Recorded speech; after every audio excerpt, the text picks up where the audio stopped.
quite obscure. As you see there, the Airfix 1/72 Supermarine Swift FR.5. I've done the scheme out of Germany, 1956, Royal Air Force, flown by Flight Lieutenant Nigel Walpole, number 79 Squadron. So straight into the build here. It's all the usual Airfix, nothing extraordinary in ways of instructions and so on. If you've seen Airfix instructions, seen one, seen them all. This is, like I said, a difficult one in the sense that most of it was very good, but there was a couple tricky bits. The cockpit is surprisingly nice. I think the kit itself is 2013. Oh yeah, some housekeeping. Do subscribe, because otherwise YouTube thinks I'm dead and nothing's happening here. So it does actually make a difference. As you can see there, the detail on some of this is really quite cool. I'm very happy at this point with it. And as usual, the Airfix decals out of cartograph, very, very good. So at this point, yeah, I'm taking my time. I was actually enjoying it. And I do have a bit of a thing for those 1950s planes. It's an interesting period from an engineering point of view.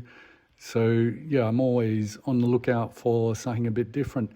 This is standard decal for the instrument panel. At this scale, fine, unless I'm doing something super special.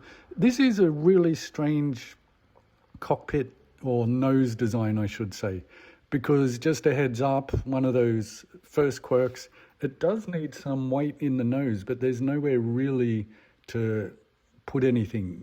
You'll see in a minute, there's nowhere where you can actually squeeze anything. So in the end, I shoved a fishing weight sinker up in the nose gear, out of view. Just one of those things, beware of. Onto the engine intakes.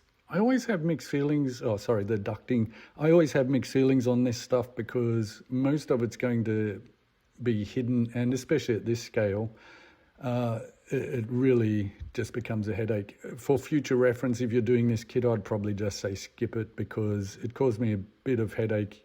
Not major compared to some of the other problems, but you can see here I'm starting to get into a little bit of frustrations building, and the first dab of super glue comes out.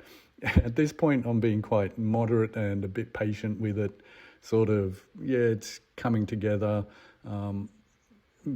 But there's, as you can see, I'm starting with little dabs here, lots of squeezing. You've all been there, done it.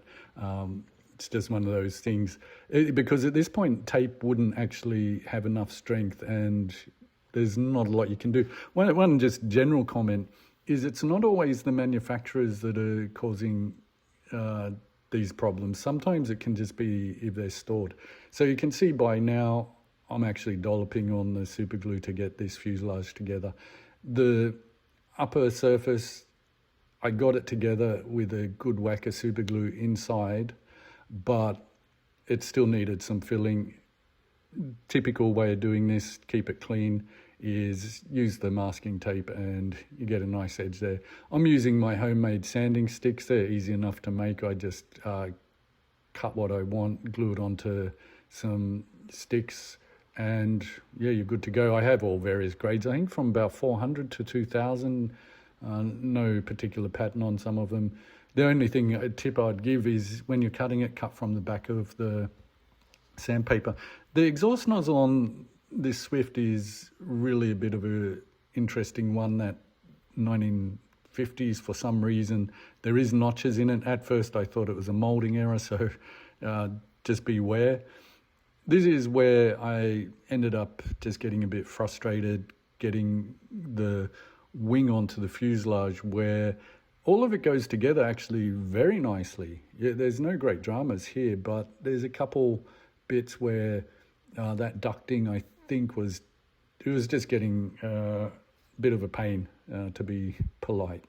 Yeah, at this point, the curious thing here is, in almost typical Airfix fashion, some parts are excellent, and there's always these couple gotchas. So you can see here, this is where you could get it together, but it was much easier for me just to clip off one of the lugs there.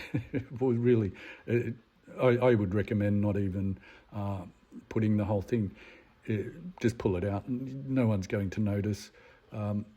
at this point I've got the wing on with a fair bit of more pressure, and yeah, I can't help it. I think everyone's done it. I'd call, I'd challenge anyone to say they've never got the wings on and given it a test flight.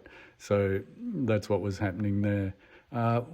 Just a quick mention there I want to give a shout out to TJ. Oh, this is one of those ones where there was another gap. I've just slid in some plastic card, cut it off. By this point, there's a few patches. It's a bit of a wrecker's bit of panel work and stuff going on there. In the end, though, it actually comes together really nice. And the last final bit was getting the undertank on.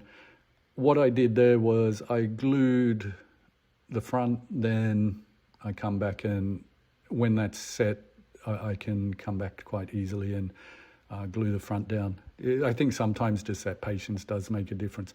And as I was saying, I just want a bit of a shout out to TJ for this one. I said I'd mention him, so I hope you're watching, TJ. Okay, the painting, intermediate blue underneath and dark sea grey on the upper surface. You can see here I've done a ton of masking. This was one of those ones where I thought it would be a pretty quick and easy build, to be honest, and by this point you can see it's not necessarily in the quick and easy category. So there's basically a shot of some of the crazy masking. Because there was so much masking, I did come over with some clear just to help seal that, and that's normally effective. In this case, I was very happy with how it came out, so proof's in the pudding, as they say. Basically on top is just the dark olive green. This is standard colours. I'm using lacquers, as you can see, but yeah, find what works for you if you're using Humbrol and all the others that are out there. I don't get too hung up on it. I do prefer lacquers on the whole, but I will use Tamiya, and I'll do a lot of detail work with straight acrylics. One thing I did do is, because I want the cockpit open, I just used some of that blue tack or whatever you call it to hold the canopy in place while I painted it, and then I come back and pulled that off and touched up the rear of the cockpit. So yeah, there's a ton of masking here. I've always used, I guess, the Tamiya tapes and generally specialist tapes for the edges, but for big areas, yeah, I'll just use that cheap masking tape. The cheaper the masking tape, the better. So at this point, it's come out pretty nice, but there was definitely a fair bit of work to get there. One other thing I would say is I did do the ailerons on separately, just as a question of making the painting a bit easier. You do it how you want to do it. So that's the bulk of the plane done at that point. And it's pretty sweet sort of blue underneath, actually. I always like those sort of schemes. I use a toothpick just to clean up any little details like that.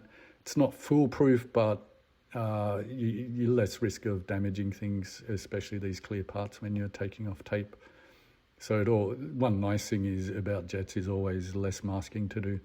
Onto the decals, and I'm using my fingers. I'll use whatever works really at the time. I'm always wary of, what would I say? Big decals I'll slide off the backing paper. Small decals I'll use tweezers. No issues there. And again, there's that kind of 50s, 60s Royal Air Force insignia around the roundels and so on. I think looks cool.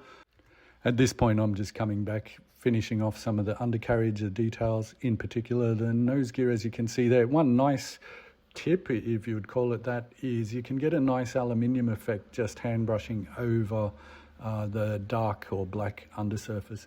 Decals, as mentioned, no dramas at all. They're pretty good. Just beware if you're beginning, let's say, about trying to drag off these big chunks of decal in one go, because even the really good ones you can get in a tangle there, which is never fun. And like I say, the undercarriage and all of that here is pretty good. Is it's just one of those Airfix things where some things, they just almost throw you a wobbly here and there. I don't know why. And here's another, just to finish off, the pitot tube, I think it is. Someone can correct me if I'm wrong. It might even, yeah, I think so.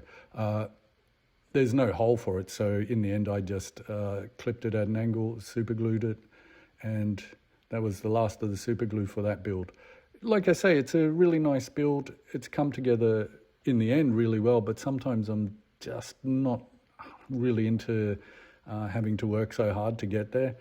In this case, though, being one of the more obscure planes, you've got limited options if you're into some of these slightly different, more obscure planes. Hope you've enjoyed that. I'll see you in the next one, and thanks for watching. Bye for now.